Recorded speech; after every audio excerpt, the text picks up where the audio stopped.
I'm Josh Liston from On the Bubble podcast, an oral history of television fandom, part of the Gunna Geek Network, just like the show you're checking out now. Shows on the network are individually owned and opinions expressed may not reflect others. Find other awesome geeky shows at GunnaGeekNetwork.com. This is the official GunnaGeek.com show. Each week we run down the latest news and happenings in the world of geek. These are your hosts for the show, Steven, Chris, and SP. Welcome to the 81st episode of the 300 series of 2021 of June. I am Steven, and with me, of course, is Chris Farrell. This numbering convention is very interesting. You know what? Just taken after the current text structure. We've also got SP here. I am fired up to be here to show my face on our YouTube channel and to have my voice be heard over the internets because it doesn't happen very often. You know, I was thinking about that. I think that if there was one person that nobody wanted to hear or see, it would be myself. And then I think that if there's one person that everybody wanted to see, it would be Chris. And then if there's one person that they wanted to hear talk them to sleep, it would be USP. Yeah, I often put on my podcast while I'm trying to go to sleep and it, boom, puts me right out. Have you hit your head lately, Steven? I just wanted to check on you because you sound like you're speaking crazy talk. That's every week on the Gonna Geek show from me. Thank you very much. So that's your show prep. You get a 2x4 and like go wham and slam your head into the 2x4 to show prep. Yeah. What he does is he has his typical Molson breakfast, but he skips it for lunch. So he starts to get the withdrawal jitters right about showtime. So he's like really crazy and on and stuff like that. That's how he preps. That is how I prep. I always prep that way. Speaking of crazy things, today after work, I heard my wife decide that she was going to start playing Monopoly with the kids. Anyways, there was a lot of screaming. So like I said, my wife decided to play Monopoly with the kids because, it's not a game of Monopoly until there's screaming involved. No. Happy Flag Day, by the way. I don't know what it's called up in Canada, June 14th. It's Flag Day here in the United States. There's a day for flags? Yeah, there is, actually. So there's this whole ceremony that has to take place, usually takes place on Flag Day, of retiring old flags. And usually ends up burning them, but not in a bad way, in a ceremonious way. And then you have to bury the ashes or something like that. A lot of Boy Scouts used to do it, but I don't know if the Boy Scouts are still around. You know what? I've just confused myself. Happy Flag Day. Well, I must have heard this along my journey, but I must have forgotten. So happy Flag Day. I didn't know this was the thing, or I forgot. Well, I mean, that's because you live in Canada.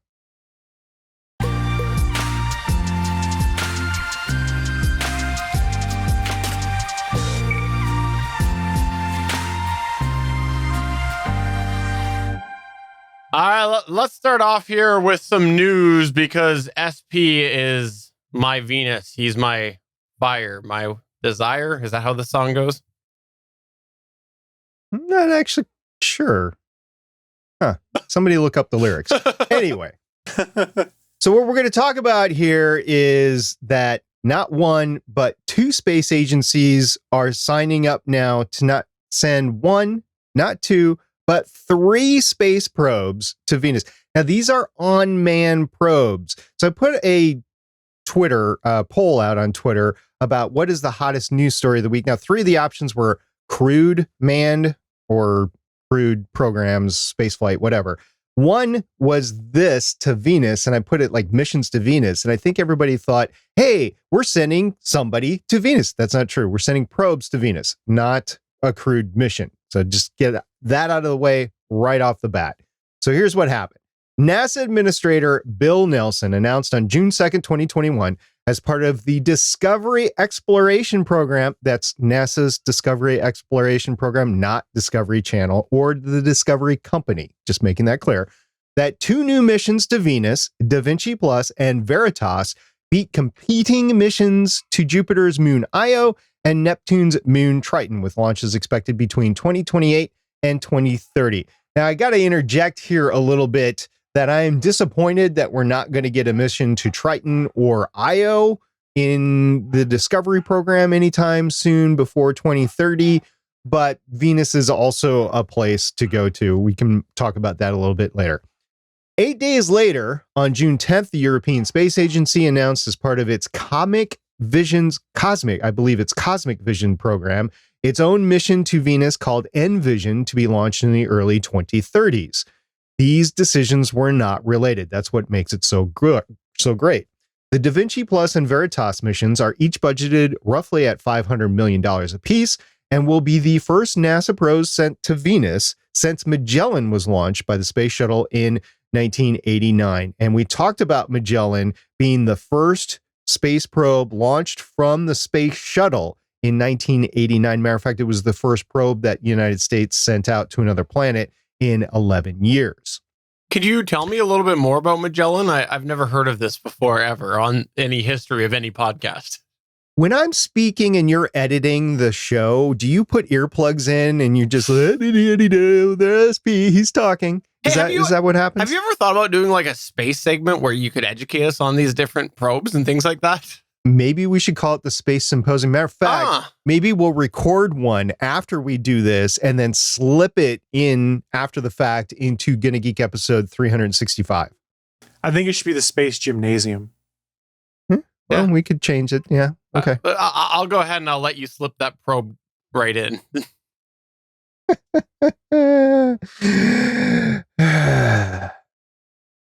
Moving on. Da Vinci Plus, or the Deep Atmosphere Venus Investigation of Noble Gases, Chemistry, and Imaging, that's what Da Vinci stands for, will send a probe into the planet's atmosphere measuring noble gases and other elements that can provide information on how its runaway greenhouse effect developed. Cameras on the descent probe will provide high-resolution images of geological features known as tesserae that may be similar to Earth's continents. Now, Veritas, or Venus Emissivity, Radio Science, INSAR, Topography, and Spectroscopy, we'll just let that be, will map the planet from orbit using a synthetic aperture radar system. It will also search for infrared emissions that could help scientists determine if there is active volcanism. The ESA did not disclose the estimated cost of Envision, but under ESA's Cosmic Vision framework of science missions, M-class missions are intended to cost about 500 million euros, which translates into about 610 million US dollars. Envision will orbit Venus using scientific instruments, including a sounder to investigate layers within the planet, spectrometers to analyze gases in Venus's atmosphere and compounds on its surface, a radar instrument to map the planet's surface, and a radio science experiment that will probe the planet's structure and gravity field. The ESA has recently operated the Venus Express probe, which orbited Venus from 2005 to 2014. There's a couple other countries that are interested to send probes to Venus right now. It is literally a hot topic because despite some early successes of sending probes to Venus and landing for just a brief moment stuff because it can't survive on the Venus surface because it's so hot. We have sent, as a human race, some stuff over there. The Russians actually were the most successful. We really don't know a lot about it. We know a lot more about Mars because it's a lot more beneficial environment to probes and to rovers. And it is now considered, because we are considered to be in global warming and in the scientific communities, that the greenhouse effect in Venus was worth studying to help us understand what might be going on our own planet. As well, there might be life, because Venus was assumed to have the same developmental path that Earth did.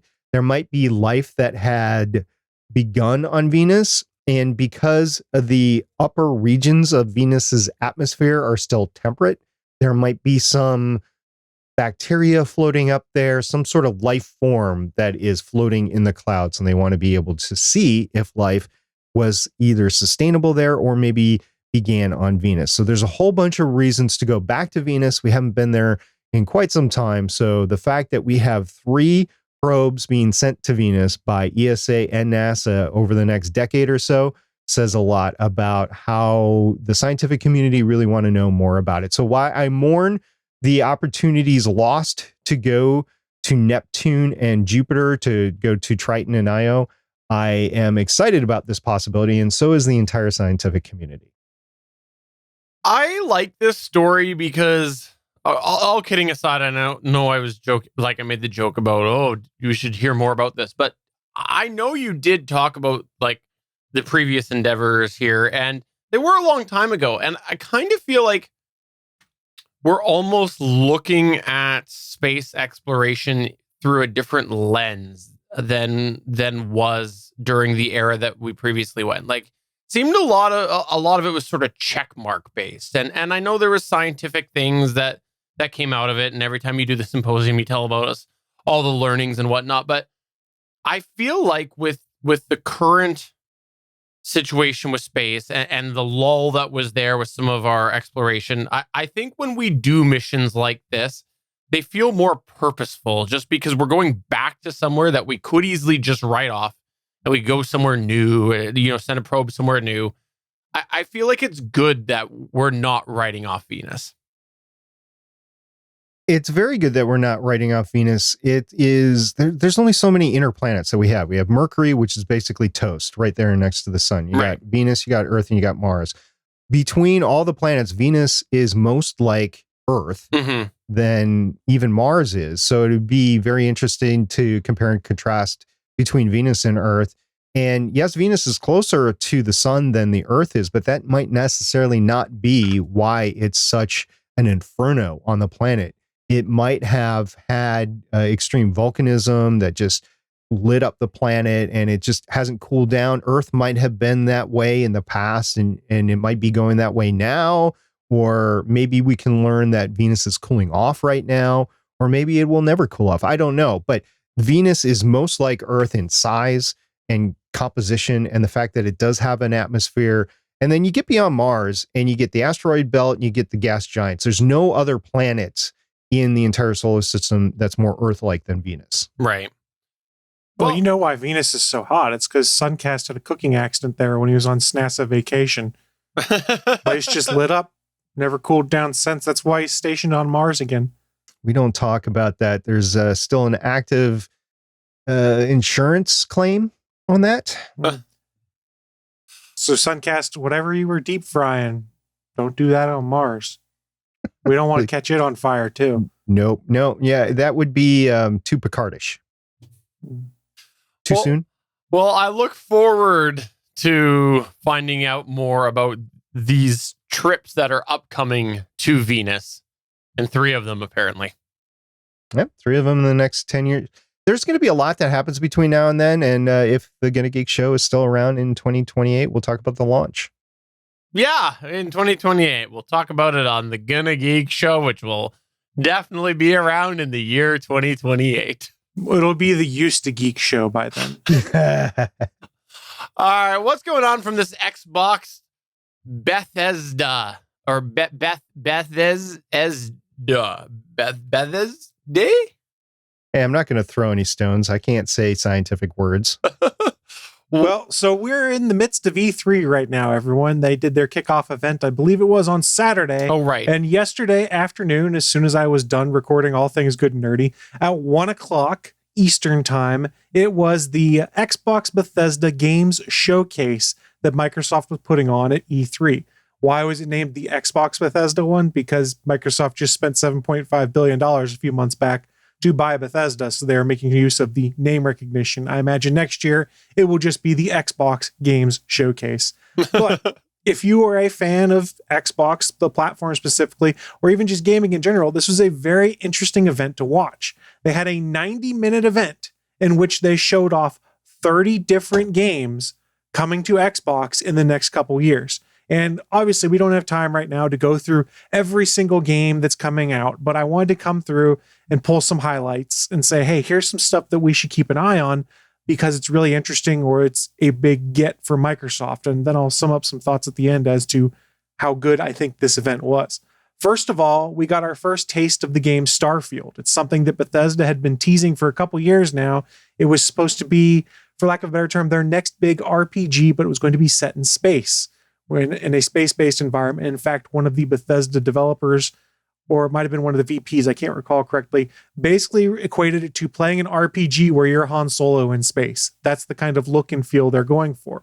We got our first trailer that showed just cinematics, no in-game gameplay footage, anything like that. And as part of that trailer release, they did announce that Starfield will hit on November 11th, 2022 on Windows PC and Xbox Series consoles. Notice, I said PC and Xbox. This is the first of the games since the Bethesda acquisition that Microsoft has made console and platform exclusive. This is the first of the Bethesda games that has not been announced since the acquisition to be going to Sony's PlayStation 4/PlayStation 5 platform. Why do I bring this up? Because it's a big deal. There were a lot of folks that were really worried and concerned when this acquisition came up that were PlayStation gamers that said, oh man, I was really looking forward to Starfield, or I was looking forward to the next Elder Scrolls game when that comes out. I wonder if Microsoft's going to make those console exclusive. To which many of us went, well, they spent $7.5 billion.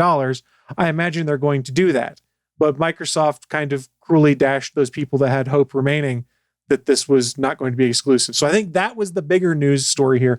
Not that we got our first trailer, but that Microsoft finally confirmed that this is going to be an exclusive title, and the only way to play it is on Windows or Xbox. I gotta say, I'm not a big fan of that from a consumer perspective. With that said, Sony has done this many, many times. So you know what? From that perspective, good on Microsoft for throwing some shots back. Well, and Microsoft has taken some heat in recent years, deservedly so, for not really having great exclusives on their platform.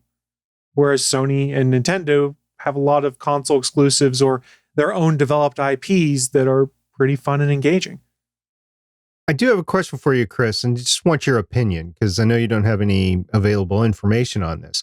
But do you think there's going to be a trend, maybe starting with this game, that it will be exclusive to a console, to the Xbox architecture, whatever, for a certain amount of time, say 6 months, 9 months, a year, and then they will make it available on multiple consoles? So I doubt that will be the case with this one, because games like this are what they deem as a system seller. It makes people buy into your ecosystem. And in Microsoft's case, subscribe to Game Pass, because since it's a Microsoft-owned title, it's on Game Pass day one as part of the subscription. So my guess is that won't be the case. And as we went through this event, Microsoft made a point of saying things that were console launch exclusive versus just console exclusive games. And this was deemed a console exclusive game when it was all said and done. So I would be very surprised if 12 months after the game came out, they went and put it out on one of these other systems, especially if they're not really tailoring it to do that, because I don't know how easy it is to take a PC or an Xbox game and then use the PS5 dev tools to convert it over to run well on that platform. That was a consideration I had, but I didn't know how far along the development path that they had gotten with multiple consoles before they made it exclusive. I'm just guessing maybe it was originally developed to be multi-console. I don't know. It's entirely possible, but it's also quite likely that when the deal was becoming official, remember, they worked this deal behind closed doors for like a year and a half before it actually happened, that they already knew the writing was on the wall. It was focus on PC. And then in turn, if you're focusing on PC, it's not a difficult leap to then focus on Xbox, because they tried to build those dev kits to work well with each other. Okay. We'll go through a couple other games that are interesting here. This is one that was really interesting to me. I had kind of forgotten about it until I saw the trailer, but there's a game called Back 4 Blood. And why do I bring this up? It's made by a lot of the developers that made the Left 4 Dead series. That was, I think, on Xbox 360, PS3, and PC side of the house. And if you're not familiar with those games, they're basically survival horror games where you team up with 4 people to survive zombie hordes and try and escape them. And they're incredibly popular. And to this day, there's still a lot of people that play them online and multiplayer. This is the successor to that series. And why I wanted to bring it up is Microsoft said, hey, we have this on Game Pass on release day. So it's a third-party title that's on Game Pass at launch. So it continues what they've been doing with some of these other titles like Outriders and things like that, where it's an online co-op game and they bring it into Game Pass and probably arguably get a lot of people to sign on and then want to play it themselves. And I apologize, I forgot to put the launch date in there, but it is this year that Back for Blood comes out. This is what they need. They need some titles like this to really pad the Game Pass model. Need to get more people subscribing to it. Yes, and that's what a lot of this presentation was about. And I'll tell you at the end that most of these titles are coming to Game Pass, and the number's kind of astounding. Next game up that I want to talk about, they announced an expansion to Sea of Thieves that was developed by Rare, which is owned by Microsoft. It's called A Pirate's Life. Well, why do I bring this up? Because Sea of Thieves came out, I want to say 2 or 3 years ago. It was a little shaky at launch, but they have kind of pivoted, and through all of their free DLC they've added to it, turned it into a really robust and online thriving community. There's a lot of people that play it online. There's also a lot of people that stream it on Twitch and have interaction that way. So there's a very dedicated player base, and they did announce a new update called A Pirate's Life. This free update is coming on June 22nd and is an add-on to the game that will feature new characters of the series, such as Captain Jack Sparrow and Davy Jones from the Pirates of the Caribbean films. So they are bringing Captain Jack and a lot of the mythology from Pirates of the Caribbean into this game. They are doing like a story set in this world that allows you to interact with these characters.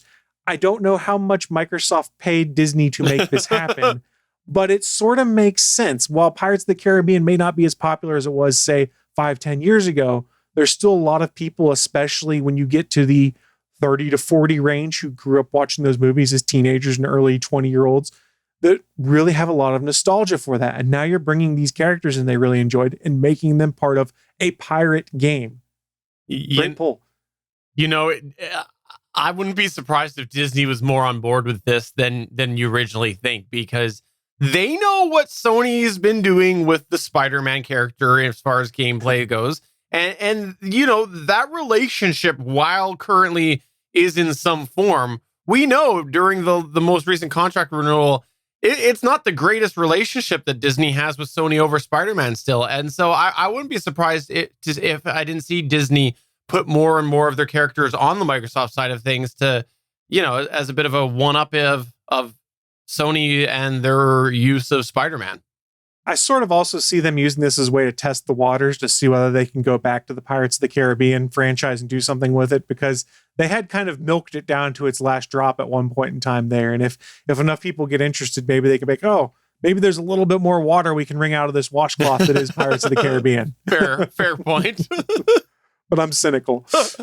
So I don't know the video game landscape as well as I really want to. Disney has their own capability to make video games, right? I mean, they've done it with Star Wars and Marvel, right? Well, they had their own. They shut down pretty much all of those studios when they acquired all of those properties and contracted it out to third-party developers. Hence why EA has been making Star Wars games. And like, they made Disney Infinity and they shut all that stuff down. So Disney doesn't have any in-house other than mobile games developers, is my understanding now.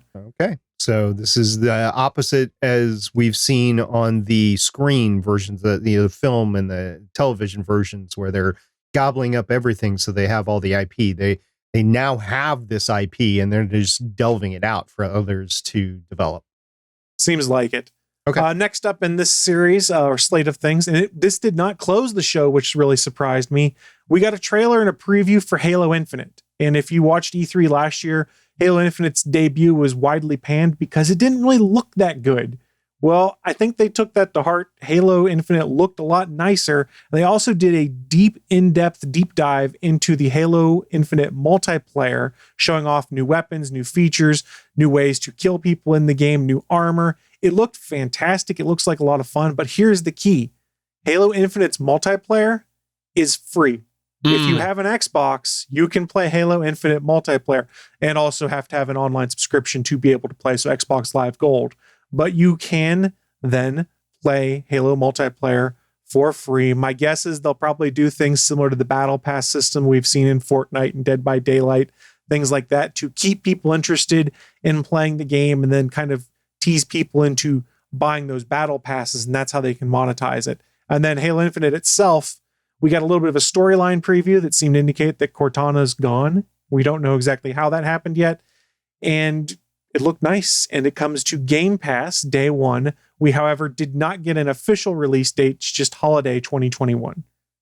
So to be clear, the point in all of that is that you want to bring up surprise in the fact that a Microsoft property has gotten rid of Cortana. Is that the point here?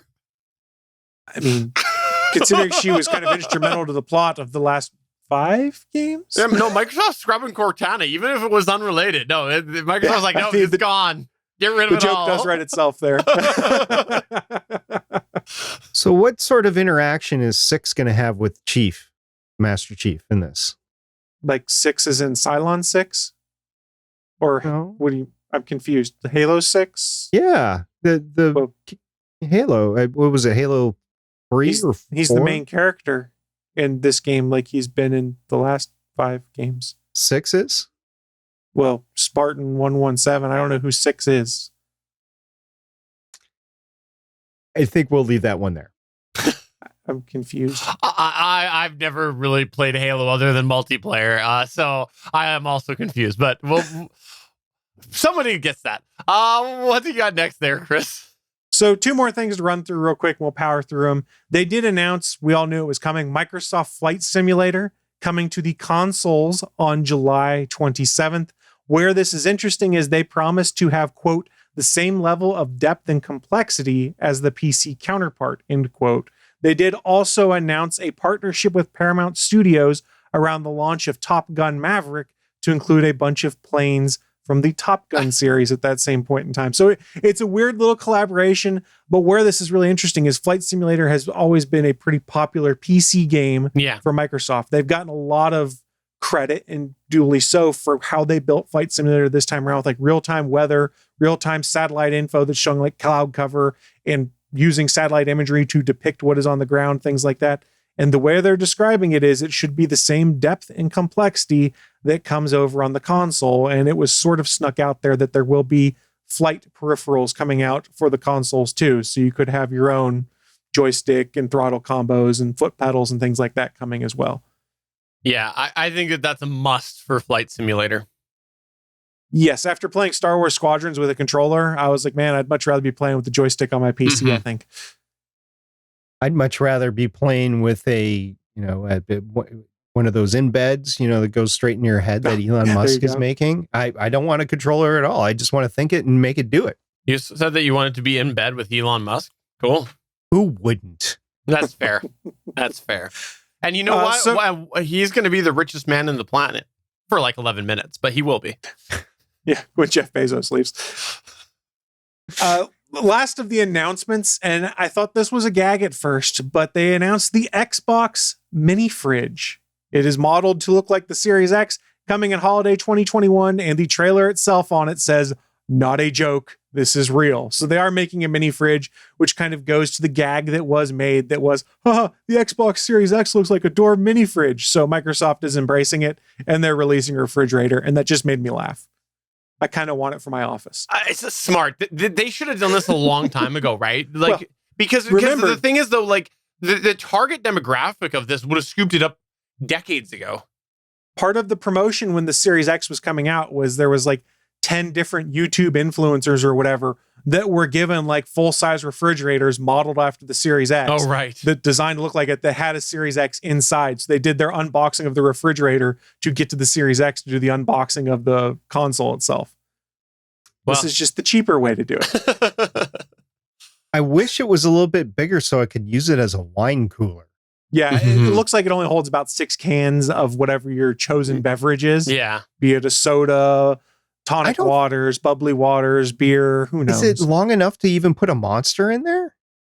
I don't know. You might be able to, it's probably tall enough that you could put like 4 in there or something like that. Okay. It does not look like it's very big. It looks like it's one of those things that's kind of designed to go like underneath your gaming desk or whatever to hold like 4 to 6 cans of your chosen beverage so that you don't have to get up to go get a cold drink. I'll be honest, if this would actually hold wine, I would buy it. No, we don't know the price either. So let's also keep in mind Microsoft could make the price something ridiculous. The price isn't an option for the man that's in bed with Elon Musk, okay? Yeah. That's a fair point. I got his credit card. Hey, we're going to go on a little spending spree. So I mentioned at the top of this that Game Pass is the big play for Microsoft. We talked about it last year, how it was such a big deal that Microsoft first-party games were all going to be day one Game Pass games. So there were 30 games that were showing off as part of this showcase. 27 of those 30 are coming to Xbox Game Pass. So that's 27 games that will be added. Microsoft's trying to do like a major release each quarter, sprinkling with all these other games that come as part of your monthly subscription. So let's say you wanted to play like a third of those 10 games, that would be $600 roughly, because it'd be 60 times 10. They're kind of showing the value of your Game Pass subscription here, where you have the current back catalog that's there and then 30 new releases coming. This is crazy, guys. I'm super excited to see it. I think that it's awesome. I think it's a step in the right direction. I think that they're missing a big opportunity right now with the huge amount of backlog that is hardware for years to come, as we know, on the Microsoft and Sony side. I think that they obviously would prefer to get everybody to buy this round of consoles before they go and they create a really good cloud service, because then people will double pay. Some people will. But I think that they just like this, because Sony's going to be in the same problem that Microsoft is, that this whole thing was a big missed opportunity to just like go hard on the cloud service. Because there's a lot of people that would sign up like that at a premium price even, because they can't get a console. They can't get a console right now. That is coming out of beta, it was announced. And it wasn't part of this event, but part of the pre-E3 stuff that came out, is Microsoft announced that they are going to be working with television makers to embed the xCloud service in televisions, and also presumably making their own USB or HDMI dongle that will plug into TVs that will be able to run the cloud streaming service. They're just not quite ready. And more importantly, that all of the servers that are being used for xCloud have been upgraded to Series X devices instead of the One S devices it had been previously. So they are getting there. I agree with you. That's the problem. But one thing also remember with all this Game Pass stuff is the vast majority of these games right now, like 95% of them, are cross-generation, meaning they'll play on the Series line and the Xbox One line. So until you get to things like some of the later announcements, like the Bethesda game to kick things off, those are exclusive to the Series X. Everything else so far is playing on the Xbox One line of things. So it's really interesting to see where they're going with it. This is a great showcase. I was really interested. Some things to note. They didn't show off Avowed. They didn't show off the new Fable game. They left a lot of stuff on the table that people wanted to see, which means, holy crap, there's a lot more stuff that's going to be coming. And it sort of makes sense because Microsoft owns, 30 development studios at this point in time that's now under the Xbox banner. It's really interesting to see. And to sum up all of this, there was a tweet that I saw that I think kind of encapsulates how a lot of people feel, and I sort of agreed with it. Andrew Crossley had said on Twitter, "So for years, people complained that Xbox did not have enough exclusive games as the PlayStation has. Now they're building their library. People are upset they're exclusive to Xbox. I'm sure Xbox and PC players like me wanted to play Spider-Man, but we couldn't. Get used to it." Like I said, I've said it many times on here, and I used to be one of them, so I'm speaking from experience. Gamers, as a generality, are unhappy people. Like that's just the way that it is. That culture is, and unfortunately, I've long passed my days of gaming, and it was rooted back when I was a gamer.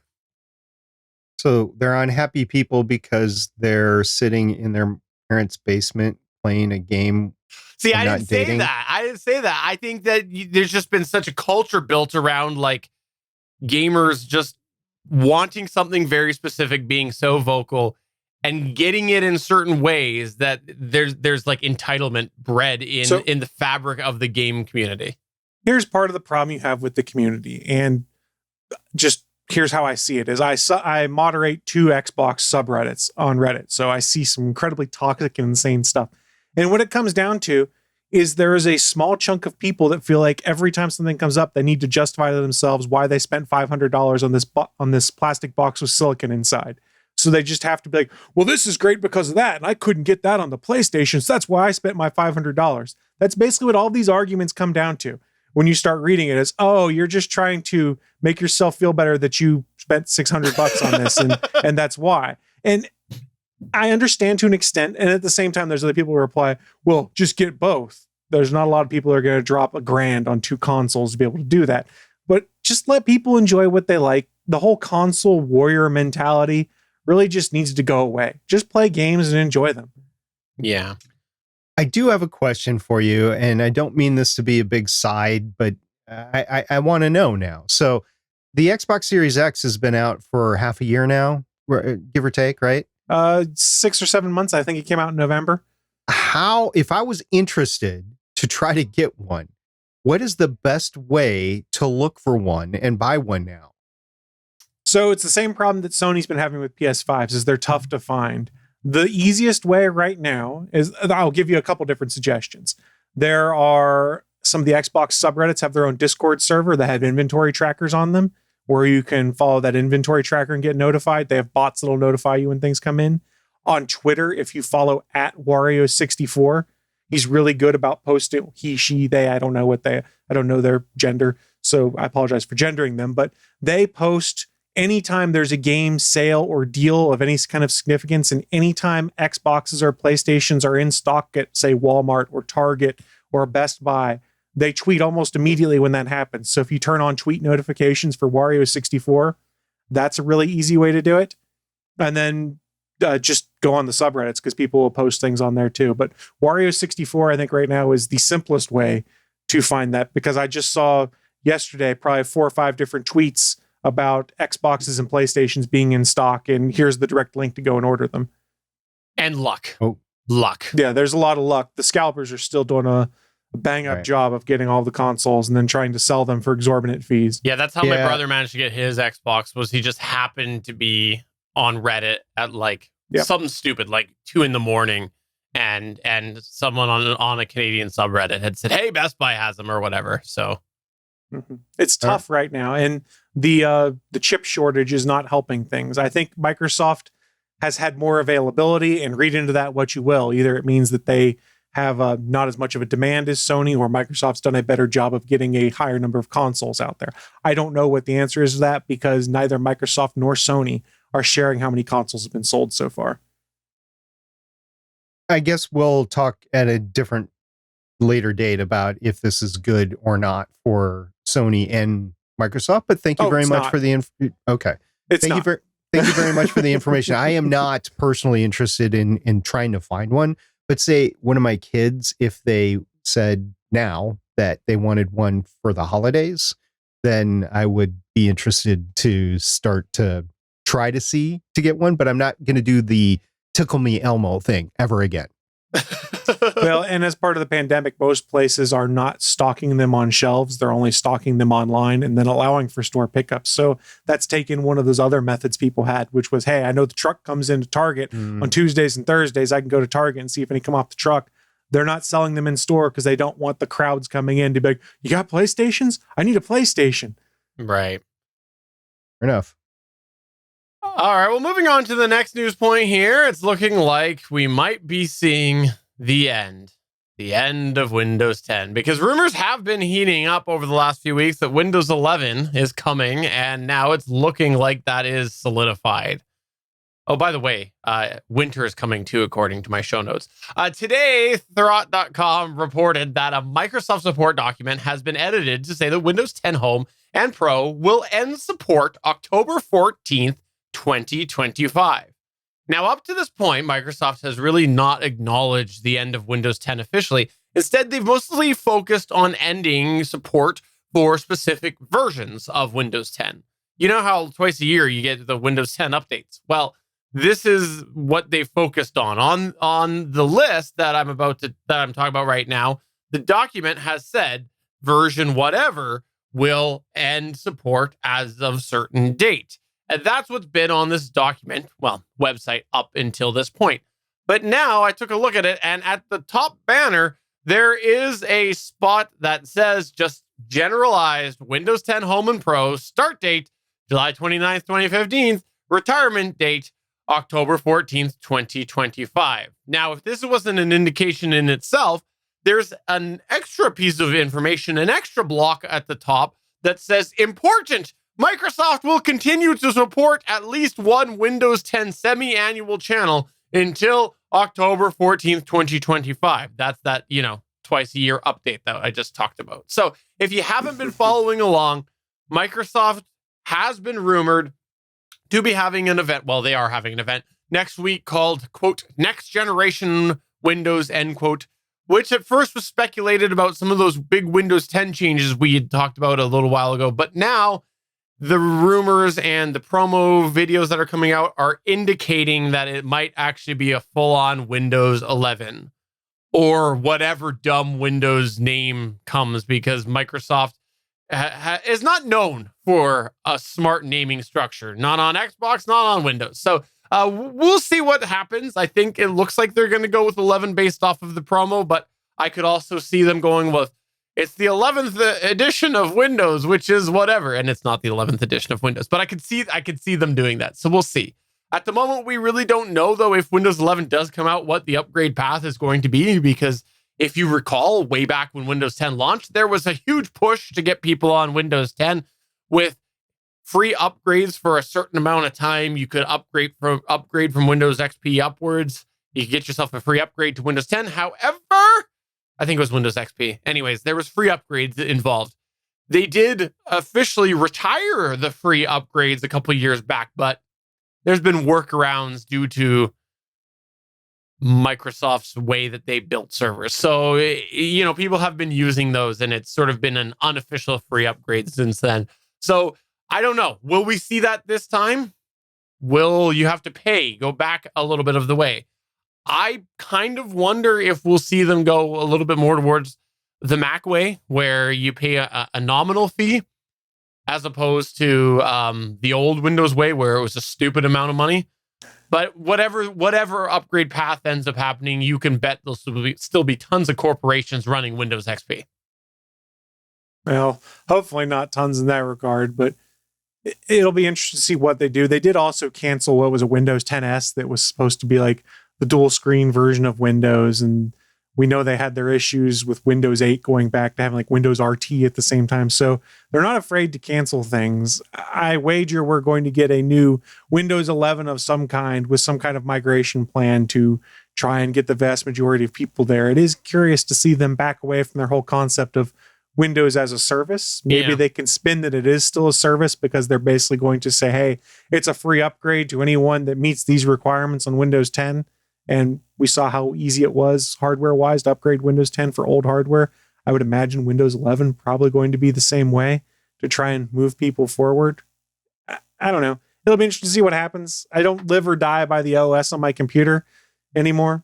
It's kind of interesting to see what happens. So eventually I'll upgrade to whatever it is, probably. I'm still using Windows XP with Internet Explorer as my browser. Good old Internet Explorer.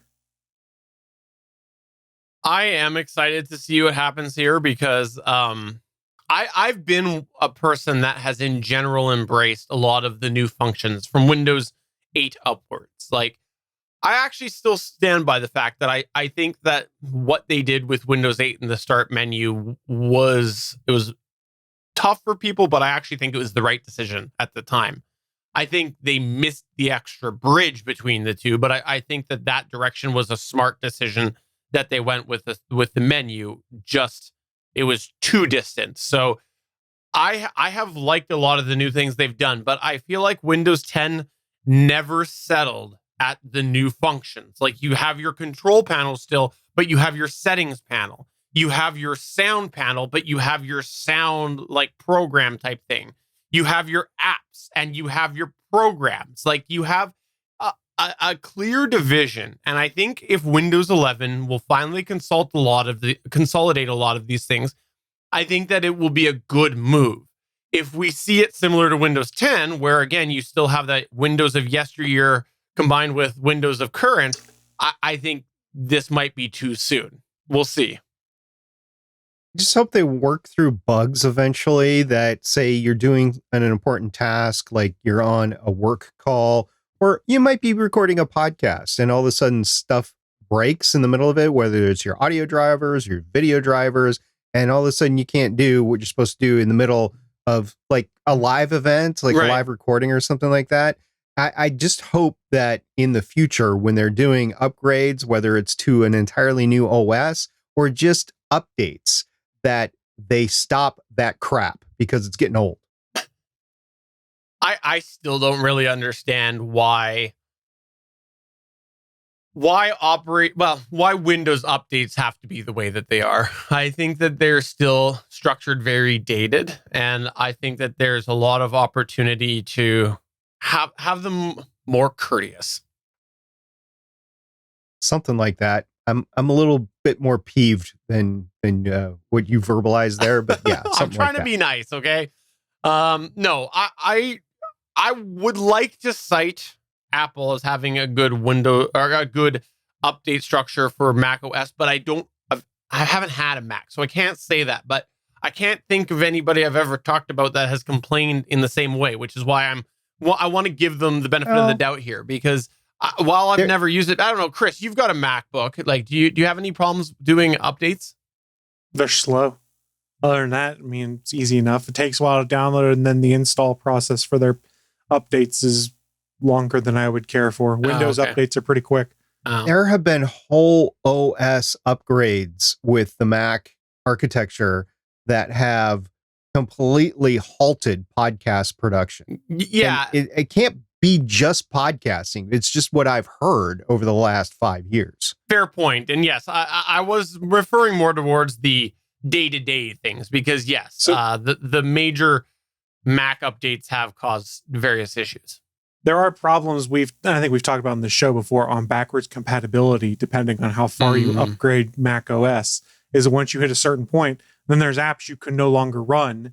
And specifically creators had a lot of problems with that, be it music creators, artists, things like that. That was, well, if I upgrade to this version of Mac OS, then this software that I've bought no longer works. And I'll have to go to either Adobe Cloud or buy it all over again, or it's just no longer supported because people stopped making it. So there's a trade-off. Like Windows legacy support for older applications is pretty good.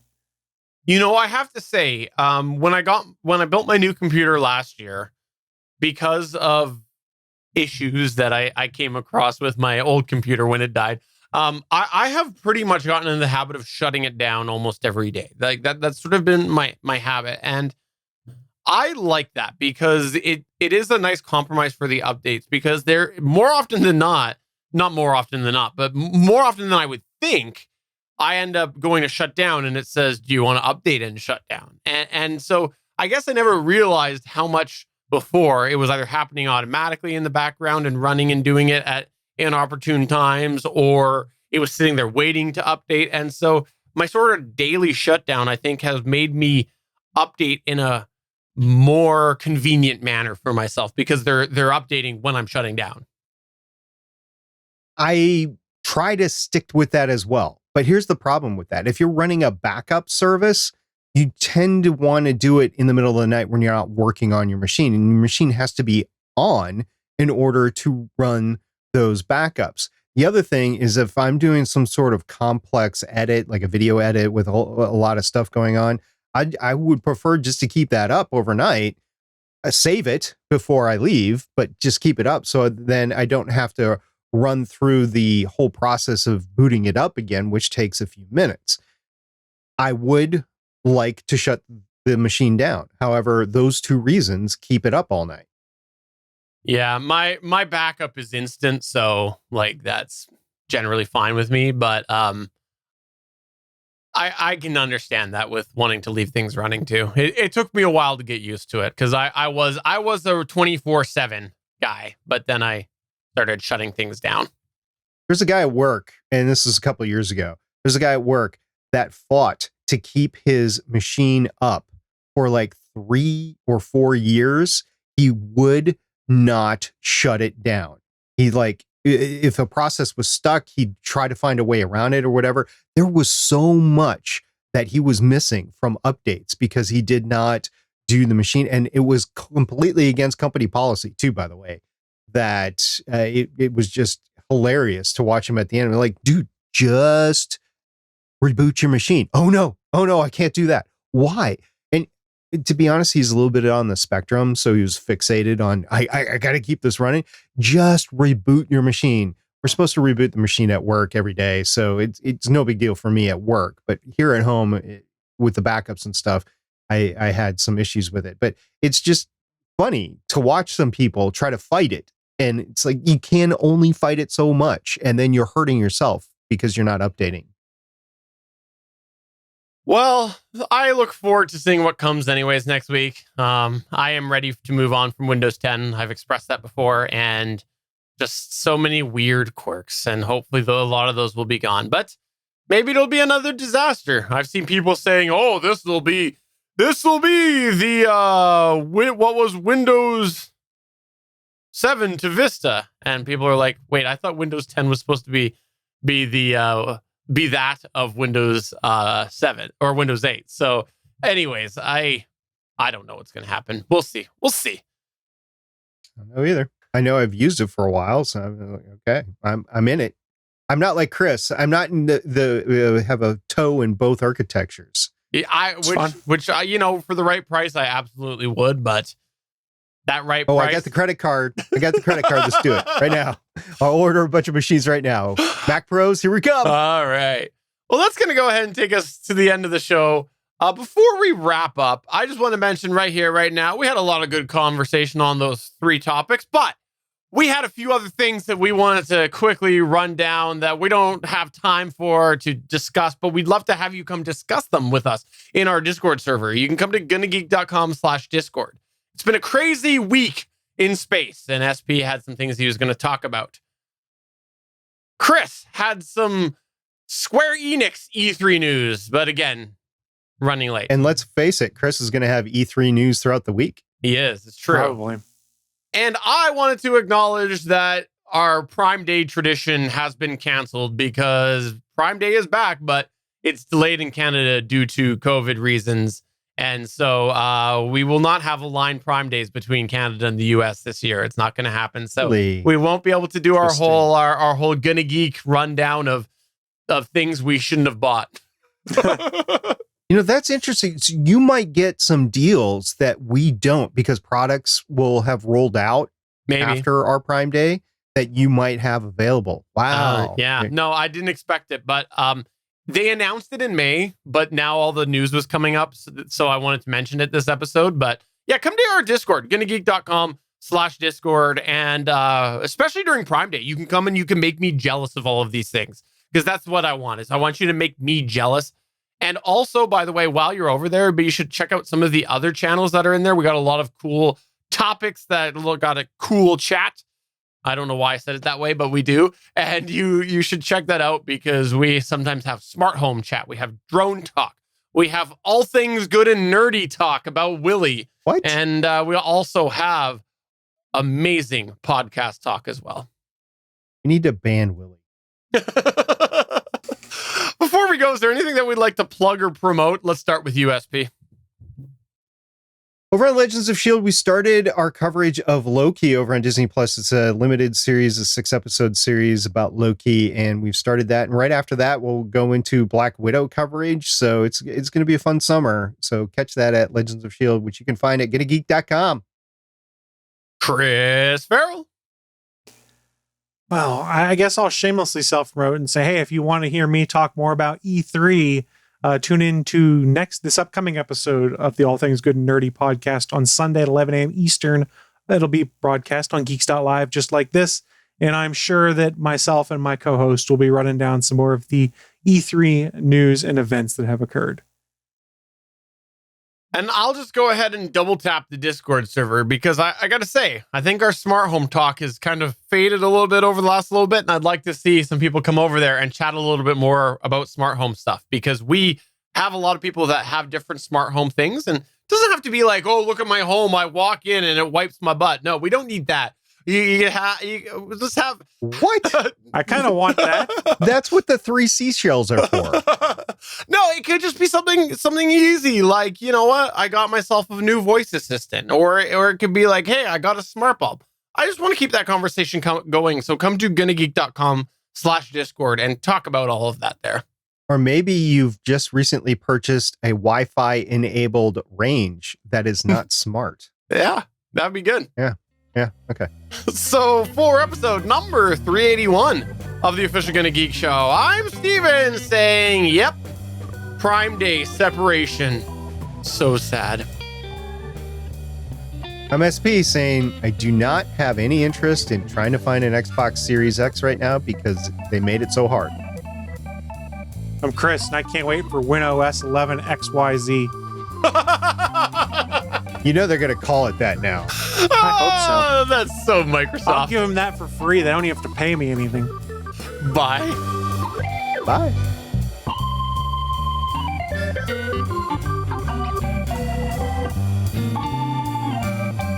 Thanks for checking out another episode of the official GonnaGeek.com show. If you like the show, please give us a 5-star review in Apple Podcasts or a thumbs up on YouTube. You can always join us for our live recording sessions, which stream Mondays at 8:45 p.m. Eastern at www.geeks.live. And remember, you can find our full back catalog at GonnaGeek.com/show. If you're itching for more geeky content, check out other shows on GonnaGeekNetwork.com. Voice work was by Emily Prokop of The Story Behind podcast. That's it for this episode. We hope to see you back again next week.